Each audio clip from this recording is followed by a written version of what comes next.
حضرت ابو سعید خدری رضی اللہ تعالی عنہ حضور اکرم صلی اللہ علیہ وآلہ وسلم سے روایت کرتے ہیں کہ آقا علیہ الصلوۃ والسلام نے ارشاد فرمایا کہ ایک ایسا آدمی جنت میں داخل ہوگا کہ جس کے پلے کوئی عمل بھی نہ ہوگا، اس نے بوقت وصال اپنے اہل خانہ کو یہ وصیت کی ہوگی کہ جب میں مر جاؤں تو مجھے نذر آتش کر دینا، پھر میری راکھ نصف سمندر میں بہا دینا اور نصف خشکی پر بکھیر دینا۔ تو جب وہ شخص مرا تو اس کے اہل خانہ نے اس کی وصیت کے مطابق ایسا ہی کیا۔ پھر اللہ تعالیٰ سمندر اور خشکی کو حکم دے گا کہ اس کی راکھ کو جمع کر دیں۔ پھر اللہ تبارک و تعالیٰ اس شخص سے پوچھے گا کہ کس چیز نے تجھے ایسا کرنے پر آمادہ کیا؟ تو وہ شخص عرض کرے گا الہ العالمین تیرے خوف نے۔ تو اللہ تبارک و تعالیٰ اس کی خشیت الہی کے طفیل اس کو بخش دے گا۔ حضرت عطا رضی اللہ تعالی عنہ حضور اکرم صلی اللہ علیہ وآلہ وسلم کے ایک صحابی سے روایت کرتے ہیں کہ ایک مرتبہ ہم کسی بات پر ہنس رہے تھے،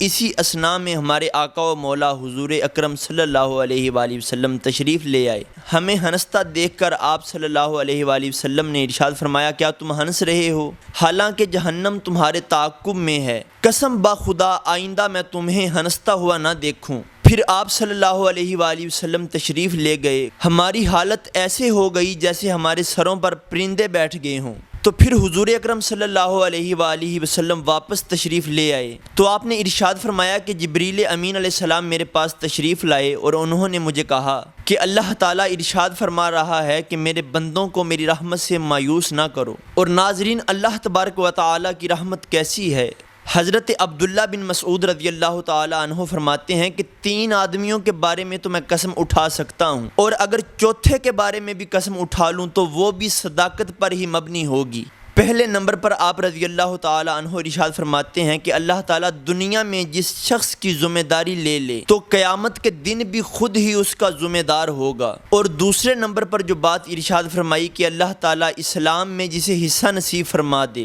تو اسے اس شخص کی طرح نہیں چھوڑتا کہ جس کا اسلام میں کوئی حصہ ہی نہ ہو۔ اور تیسرے نمبر پر ارشاد فرماتے ہیں کہ جو شخص جس سے محبت کرتا ہے قیامت کے دن بھی اسی کے ساتھ ہوگا۔ اور چوتھے نمبر پر ناظرین بڑی کمال کی بات ہے، آپ فرماتے ہیں کہ اللہ تبارک و تعالیٰ دنیا میں جس شخص کی پردہ پوشی فرما دے تو آخرت میں بھی اس کی پردہ پوشی فرما دے گا۔ اور ناظرین، اللہ تبارک و تعالیٰ قرآن میں فرماتا ہے اور اگر یہ لوگ جب ظلم کر بیٹھے تھے اپنے آپ پر، اے محبوب حاضر ہوتے آپ کے پاس اور مغفرت طلب کرتے اللہ تعالیٰ سے اور مغفرت طلب کرتے رسول کریم علیہ الصلوۃ والسلام بھی، تو وہ ضرور پاتے اللہ تبارک و تعالیٰ کو بہت توبہ قبول فرمانے والا اور نہایت رحم کرنے والا۔ حضرت جابر بن عبداللہ رضی اللہ تعالی عنہ روایت کرتے ہیں کہ رسول کریم علیہ الصلوۃ والسلام نے ارشاد فرمایا کہ میری شفاعت کبیرہ گناہ والوں کے لیے ہوگی، اور جو میرے اس فرمان کو جھٹلائے گا وہ میری شفاعت سے محروم ہو جائے گا۔ ایک اور روایت حضرت جابر بن عبداللہ رضی اللہ تعالی عنہ سے ہی مروی ہے، آپ صلی اللہ تعالی علیہ وآلہ وسلم فرماتے ہیں کہ جو کبیرہ گناہوں والا نہ ہوگا اسے میری شفاعت کی بھی ضرورت نہ ہوگی۔ حضرت انس بن مالک رضی اللہ تعالی عنہ ارشاد فرماتے ہیں کہ آقا علیہ الصلوۃ والسلام نے ارشاد فرمایا کہ میری شفاعت میری امت کے ان لوگوں کے لیے ہوگی جو کبیرہ گناہوں کے مرتکب ہوں گے، اور جو میرے اس فرمان کو جھٹلائے گا وہ میری شفاعت میں سے بھی کچھ حصہ نہ پائے گا۔ حضرت ابو ہریرہ رضی اللہ تعالی عنہ روایت کرتے ہیں کہ آقا علیہ الصلوۃ والسلام کا ارشاد گرامی ہے کہ روز قیامت اللہ تعالیٰ کے عرش کے سائے کے سوا کوئی سایہ نہ ہوگا، اور 7 قسم کے آدمیوں کو اللہ تبارک و تعالیٰ اپنے عرش کے سائے کے نیچے جگہ عطا فرمائے گا۔ پہلے نمبر پر انصاف کرنے والا بادشاہ، اور دوسرا جس کی جوانی عبادت الہیہ میں پروان چڑھی ہو، یعنی جس کے شب و روز اللہ اور اس کے رسول کی محبت میں اللہ تبارک و تعالیٰ کی بارگاہ میں سجود، رکوع اور قیام میں گزرے ہوں، اور تیسرا ایسا شخص جس کا دل مسجد سے لگا رہے حتیٰ کہ مسجد سے باہر آئے تو پھر مسجد میں چلا جائے، اور چوتھے نمبر پر ایسے 2 شخص جو اللہ تعالیٰ کی محبت کے لیے ہی جمع ہوتے ہوں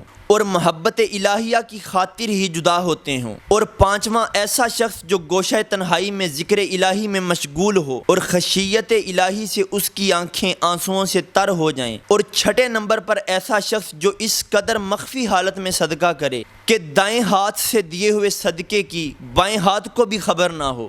اور 7ویں نمبر پر ایسا شخص کہ جسے حسین و جمیل عورت اپنے نفس کی تسکین کے لیے بلائے تو وہ کہہ دے کہ میں تو خوف الہی سے لرز رہا ہوں، تو یہ شخص بھی اللہ تعالیٰ کے عرش کے سائے تلے ہوگا۔ تو اللہ تبارک و تعالیٰ کی بارگاہ میں دعا ہے کہ وہ قیامت کے دن ہم کو بھی اپنے فرما بردار بندوں کی صف میں کھڑا فرمائے۔ وما توفیقی الا باللہ۔